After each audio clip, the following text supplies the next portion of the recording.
Hi bye, og sa tanang mga naminaw karon. I've witnessed a lot of happy stories and di jud mawala ang sad no. I was inspired by Forever Love nga confession ni Lucky. So mag-confess sab ko. Just call me Leah, a flight attendant / cabin crew sa usa ka airline nga Japan-based. Ichika na ko ang about sa kong love life before I finally became a cabin crew. High school ko when I met James. Nagkailami tungod sa usa ka KTV bar. He asked my number din didto na nagsugod. Gwapo si James. Puti, ganahan siyag banda og kulot og buhok. Iyang batasan is very ideal for me. Sumoto nga nunguyab siya sa akog almost 5 months. Siyempre, pabibis ata. So ayun, napaka-ideal jud niya. Di siya ganahan matugmig na ay misunderstandings. He always reminds me about my medications and such. Kay lagi, anemic jud ko. Mild lang jud pero OA siya. Murag siya pa'y hadlok sa anemic kaysa sa kuha. Sumoto, our relationship lasted for 5 years. Yup. 5 katuig mi. No call-offs happened. Inana ka-ideal si James. We witnessed a lots of sunrise and sunsets ug nagbuhat og daghan nga memories. But throughout that 5 years, we never did it. Yes, wala jud na sa kong utok. Never sumapi. Because I believe that virginity is the best gift jud para sa mabana nako pohon. Di sab sapat ang 5 years para ihatag nako akong purity siya ha. Kay kung love ko niya, dili na ang ihang apas. Right? I graduated senior high school and applied sa nag-hiring nga airlines. Timing jud kaayo. Sa moto, nadawat ko sa unang test. Moto ang i-inspect imong features. Same sab sa interview. Although I was trembling in fear, but James encouraged me. Kaya na ni mo, Leah. Ikaw pa ba? Kaya na ni mo. Tig-cheer up siya sa kuha. O diba? Nganong mangita paruglain nga whole package na siya. So I faced the interviewer calm even I'm under pressure. After a few minutes sa pag-interview nako, they told me nga mag-message ra sila. I was dumbfounded. Basin dili ko qualified or ang akong answer is not that impressing. So niuloy kong nagmugot ang noong. Pagabot na ako sa balay, na dito naghuwat si James. He asked me if what's wrong. Tas mauto kong giingnan ako siya nga mauni mauna. As expected, gihag ko niya din gihagad kong laag. Joyride me. Human na mo ma-spend ang nights nga long rides ra. Na chill ko. Finally, nawala na jud sa akong mind ang about sa interview. Then 2 days after, nag-email na ako. Ni-highlight jud sa akong mata pagkakita na ako sa word nga you are hired. Like, I was so happy. I want to jump into much happiness. 6 months training among gibuhat as cabin crew. Salud sa 6 months, talagsa na lang may magkita o magkaistorya ni James. Kay lagi, busy na ko. Ang James as James, nisabot jud siya tama na ako. Night times nga magbilar jud ko para lang mag-istorya mi. Although na ay away ginagmay, pero ma-fix ra gihapon na mo. Always siya nga mag-ingon, nga basin makakita kag much better na ako diha.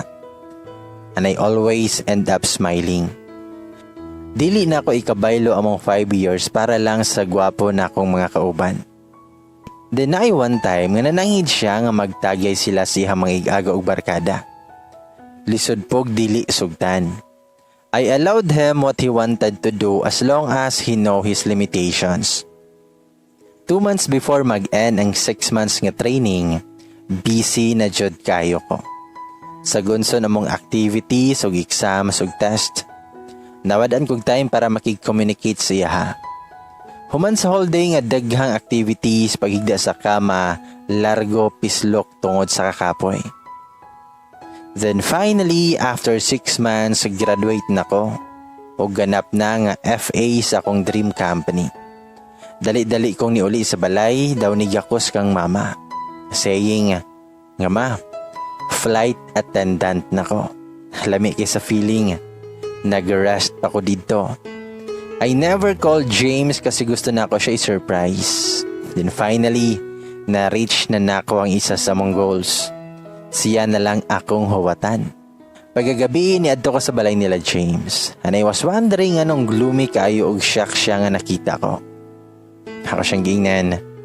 Nga love, flight attendant na ko. Natupad na nako atong isa sa mga goals. Naismell na siya nako o gigakos ko. As an emotionally human being, nakahila ko tungod sa kamingaw o kalipay nga at last, nagkita na jud me. Din giingnan nako siya, nga imo na lang dream atong i-achieve pohon love. Tabangan ti ka. Gigreet o gicongratulate sab ko siyang family and I'm really flattered. Nagbunga ra akong struggles. Among struggles. Pero pansin ako morag unconfident si James. Dili mahimutang. I asked him kung okay ra ba siya pero nitubag ra siya okay ra. Di milabay ang mga panahon, nagsugod na akong duty. Layover og 2 days sa Manila. Pero kung una-huna, tuagi hapon kang James. Weird kaayo iyang lihok. Permi tulala og lutang kaayo ka istorya. Not until such time nga busy kong scroll sa newsfeed nako while waiting sa iyang reply when someone sends me a friend request. Pagtanaw nako sa iyang mutual kay 60 friends apil na si James. Maong gi-accept nako. Automatic dayon nga nibagting ang akong messenger. Og mao ni message niya. Hi. Mitubag ko, hello. Tinangutan na siya kung uyab ba ko ni James. Mitubag ko, oh. Og nangutan na ko ngano. Then maingon siya, nga wala man. Happy ko para sa inyo. Tas-tas mo mong convo, niskot siya about siyang dreams nga gusto niya i-pursue pero na hindrance. So I asked what kind of hindrance. Kay based sa post niya, may kayaman. Sexy sub tapos puti. Yan mingon siya, nga na ako'y gidala nga wala tuyua. Isa radayon ni sulod sa kong utok, nga boros siya. Most common hindrance to reach one's dreams. Ako siyang gipangutana, nga boros ka? Mitubag siya, nga oh, kabalo ligi ka. Din ako siyang gipangutana, nga kinsay amahan anaday. Halos mahugno akong kalibutan pangingon niya nga akong kapares ang amahan. I mean straight to the point kayo. Wako nakasagang. Then she asked me a favor. Mingon siya, nga pwede ko mo favor liya. Balag nakabalo ka nga naay responsibilidad si James ako ayaw lang siya buwagi. Nakahilak ko og nangatol nako nga mobalik sa among lugar. Gusto na ko sukmatan si James kung unsa ni katinuod. Gusto ko mag-wild. Sakit kayo kong dughan. Grabe na kong hilak. Nawad-an akong pakialam sa akong kakro nga natingala nga nung nikalit kog hilak. Gingon sab ni girl kung wento na hitabo. That was the time nga nanangit si James sa ako nga magtagay sila. Pero wala nagisgot si James nga naay bae. Og duha na kabuwan ang iyahang giboros. So after 2 days nga layover, lutang ko nga nag-serve sa akong customers. Ikapilasab ko gikasabaan sa mong head. Wala nagkitima akong trabaho. Newbie para bagyod tawon ko. Pagbalik na ko sa among place, gisugat ko ni James sa airport nga dako ang isi o gigakos ko. Gigunitan sab nakog maayo ang handle sa akong maleta nga murag didto ra ko nagkuhag kusog para di mo breakdown. Yun sa kahapagkatulog ni James kada gabi knowing nga naa siya'y responsibilidad sa lain. Nga na siya'y sayop nga gibuhat na ako. Nanguta na siya, love, tulala ligi ka.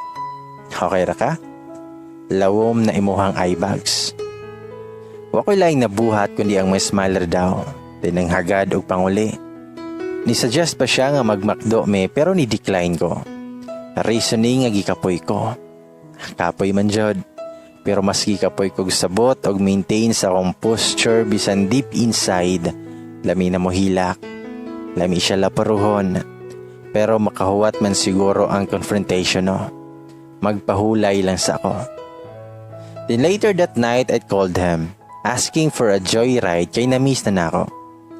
Just a white lie. Gusto lang nako siya maistorya nga masinsinan. Gikuha ko niya sa balay. Nagdala pa siya fries para among makaon-kaon pag stop over mi sa kalsada. Sumoni ang dagan sa mong convo. Ako siyang giingnan nga kumusta ang kinabuhi nga nako sa layo love. Itubag siya nga gimingaw daw siya nako. Just like before, he keeps on speaking some flowery words nga magpakilig sa kuha before. Pero dili na karon. Murag kada sweet words ngayong ipanglito kay bidlian ako. I don't know. I find every words disgusting. Sa mong convo, I mentioned that girl nga ni-chat na ako tong time nga na ako sa Manila. Let's call her Via. So gumention ako si Via niya. Ako siyang gipangutana kung na ba siya'y nailahan nga Via. Bisan dili ko magtanaw kabalo ko nga gipangulbaan na siya. Mitubag dayon siya nga barkada sa akong igagaw. It's funny kay dili jud niya itugan. Murag mas napiga pa sa kasakit akong dughan nga nang hagad na siyag manguli. Obviously avoiding the topic. Wala ko ilang nabuhat kundi ang musugot nga manguli. It's been a long day for me. Pero nitugaan ko kay mama tanan. Gihilak na ko ang kasakit. Imbis nga mo duty ko, na late na. Guba na sab akong make-up. Sigihan ko comfort ni mama through hug but the pain is very unbearable. Labaw na gigugmaan ko pag-ayo kay James. Gusto na ako magpaka-selfish. Gusto na ako akuara si James. I even think of leaving the town with James para malayo siya kang Via. Pero kabalo ko nga dili na pwede. Dili yun siya pwede. Masamot pa ko nga nakarealize sa mga tambag ni mama. Na gusto ka magdako ang anak ni James nga walay amahan. Suma ikaw, kuwang Via magdako nga way amahan. And yes, lisod magdako nga way amahan. Usay masuya ko sa akong mga colleagues kay during graduation na ilang papa. Ako wala. Pero wa man sab nagkuwang si mama sa pagpalangga nako. Pero lahi rejud pag naa kay amahan. The next day I decided to meet this Via. Sa exact day nga 5 years o 8 months namo ni James. Siyempre na dyan ay flowers. James as James. Pero instead nga makafeel ko happiness na sakitan ko. This will be the end of our relationship. Di ko gusto magdako ang anak ni James nga wala siya. Walay amahan. So dito mi sa favorite place namo ni James nakita. Always every mot-mot namo. Naguwat dito si James nga naidako nga ngisi og naay gunit nga mga buwak. Dito rapod ko na kuno-huna kung unsa katibay among relasyon sa una. Pero karon wala na. Buwag na. Ngayon siya. I love, happy 68th Mansari. Gigakos ko niya. Kabalo ko natingala siya nga nung wala ako nigakos pabalik. O mas kinigreet man lang. Dito siya nakapangutanag, what's wrong? Ningon lang ko nga wala ko kabalo, ako magsugod. Gubot ako nahuna, dito na ako nihilak paingon niya nga. Love, eskwela na ko criminology pohon. Hapit na nato ma-reach atong pangandoy. Akong ginuhuna nga sa wakas makabot na niya iyang pangandoy. Pero dili na ako ang kauban. Ako siyang giingnan nga congrats James. Siguro natingala siya nga nung James na akong tawag. Gigunita niya akong aping daw gipaatubang siya ha.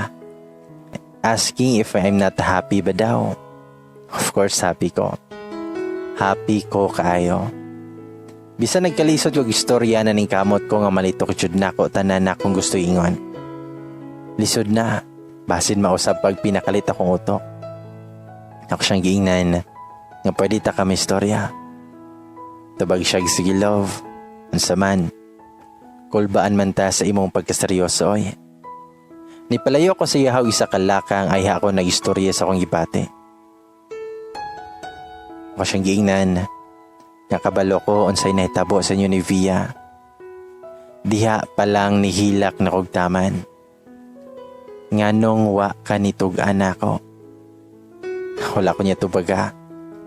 Nidoko ra siya maong nagpadayon ra kog istorya. Love, abi ba na kog ako ra? Di ba daghan kay tagpangandoy? Ikaw magpulis, then ako mag-flight attendant. Build a house together. Have children. Pero nganong inani? Nganong niabot ani? Mas nakahilak pa ko nga nakita na ko ang gitan-aw ni Via. Dapit sa naay na maligyag fishbowl. Mingon siya. Love, sorry. Mora na ang iyahang giingon. No explanations. Hinoon, nganong mag-explain pasab siya, diba? Abi ba na kog maghuwat ka? Huwatan ko nimo. Di ba ni saad ka na? Mao na akong gipanghawakan mintras nag-training ko, love. Sakit kay para sa ko ang mintras nag-struggle ko reach sa ko ang dream, nagbuhat kag dakong sayo. Anak ka, di ni mo ma-imagine yung future kung dili ko kauban. James, sakit. Wa ko nakaangal, nagikalit ko niya kakos. Mingon siya, Lia, na ay nahitabo na mo pero kabalo ko nga wala to nagbunga. Lia, ayaw sa bani. Na tao, hapit na ta. Ipadol na ko sa mga si Via, gigunitan ako ihang tiyan og mas nakahilak. Imagine holding others' tummy with a baby that should be yours. Ako dapat ang nagdala sa anak ni James pero murag dili masugot si Lord. Niana din ko nga, dili na ko gusto magdako ning bataa nga way amahan. Kay balobi ka James, unsa ko ka hopeful nga one day magpakita akong papa. Nga willing ko kalimtan ang pagbiya niya sa mua mo balik lang siya. Di ko gusto nga magdako ni sa broken ng family pareha sa pagdako nako. Wala ko sabot sa kong gibate. Maskin si Via naghilak o si James tulala lang nga nagtanaw sa tiyan ni Via. Bisan unsa kahot sa kong kasing-kasing, gigakos na ko si Via daw giingnan nga. Ati man na inyong anak. Muramig buang tanawon. Gihag kog balik ni Via tas niingon nga wa na ko gitupad ihang favor. Dili ko selfish. Dili na nako mabasol si Via nga nidagan siya man ako gigakos. Den ako ratan ko nga nikalit og luhod si James sa akong tubangan. Sorry. Wala nako tuyo alangga. Hubog ko ato nga time. Wala na nako siya pahuman na o gigakos siya. Huwag ako siyang giingnan nga siguro dili jud kita langga. Gitagbo rata pero dili kita ang magdayon. Karon, reach imong dream. Di ba may eskwela nakag-cream? Padayon langga.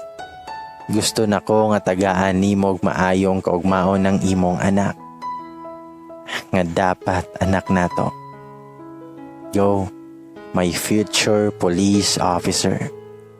Reach your dreams now, even without me.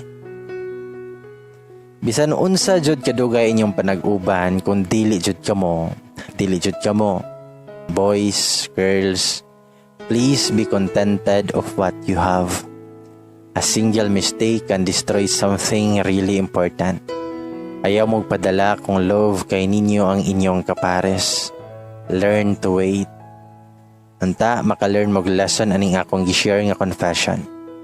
So, dili ko sure kung naabay moral or lesson ani. As of now, police officer na jud si James ug usa ka frontliner sa mong lungsod. While ako nag-rest sa karon diri sa Japan, with my mama kay na-stuck me sa quarantine. Dari nilang kutaman, ready for take off. Lia. Ladies and boys, mao kana ang confession ni Lia. Mauli na nga maglikay yun unta dapat sa tentasyon. Pero kung love lagi nimo, dili jud ka magbuhat og bisan unsa nga makapasakit or siguro mo'y mahimo nga rason kung anong magbulag mo.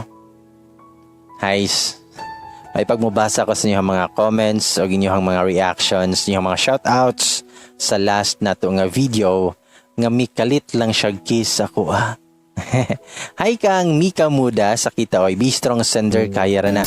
Ingon si Murray Kentas pasyarat bay taga Liboho, Dinagat Island di ay. Ingon si Anthony Fernandez sakit. Then si Auli Rose Arellano sa kita kayoy listening from Misamis Oriental po. Hi pod kang Queen Panes. Okay na sender na iplano si Lord para nimo. Basig na ara sa Butuan City imong forever. Gusto ra siguro ni Ria moadto sa Amerika. Ingon si Charmaine Ferrer. Marian Mendez, sender na iplano ang Ginoo nimo, paabot lang and keep fighting and enjoy life. Og hi pod kang Michelle Dumaog, ingon siya nga maunay pait kung napay wala na human nga business love. Pero sige ra sender, kaya na nimo makita ra ka og love of your life someday. Ingon si Gerald Castillo nga wala kay touch balunan Ria magabaan ra unta ka. Stand up sender, move on and keep going. Ingon si Madel Bibi nga it hurts pa shoutout by gamay listening from Dubai. Keep safe, salamat. Ingon si Izzy May Aba nga isang paubaya na naman. Sakit bitaw nga dili ka pilio no. Pero wala man tay mahimo, you can push someone who love you but don't worry kay naaray mo abot para jud nimo puhon sender. In God grace, huwat-huwat lang ta. God bless you sender and bye gamay. Salamat. And hi pod kang Claire Do Palco, siya ang nauna at siya rin ang wakas. Pait yun ning second choice ra ka ba? Idol Lapura Mayol ouch, I feel you sender kay 9 years of me. Pero dili na tumatag na ang panahon kung taman ra jud ana. Sama Eliza Baya paita sa love life oy. Hi pod kang Carolina Amodia, Rosel Montenegro. Pa-shoutout po by gamay listening from Tago, Surigao del Sur.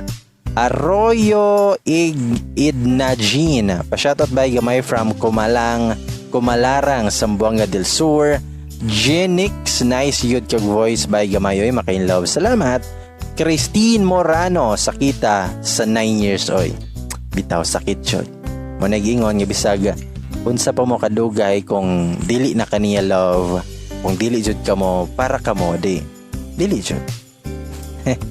Bitaw mga ladies and boys, salamat kayo sa inyong kanunay nga pagpaminaw og sa wala pag-skip sa ads. Salamat kayo. O ganito sa sunod nga confession na lang ko si Bay Gamay mo ingon og amping mo kanunay. Love ya.